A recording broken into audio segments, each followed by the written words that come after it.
ছোট্ট একটি বিষয় নিয়ে আলোচনা করব, যা আমাদের জন্য অত্যন্ত গুরুত্বপূর্ণ। আল্লাহ তাআলা কোরআন কারীমে বলেন, ইয়া আইয়ুহাল্লাযীনা আমানু তাকুল্লাহা ওয়া কুনু মা'আস সাদিকিন। হে ঈমানদারগণ, তোমরা আল্লাহকে ভয় করো এবং সত্যবাদীদের সাথী হও। তোমরা কি করো? আল্লাহকে ভয় করো এবং সত্যবাদীদের সাথী। দুনিয়ার মধ্যে আমরা আল্লাহকে কিভাবে ভয় করি?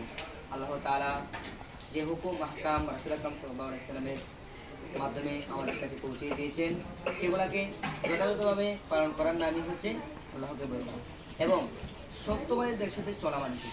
সত্যবাদীদের সাথে চলা, রাসূল আকরাম সাল্লাল্লাহু আলাইহি ওয়াসাল্লাম হাদিস শরীফের মধ্যে অনেক জায়গায় বলেছেন, তোমরা সত্যবাদীদের সাথে চলো।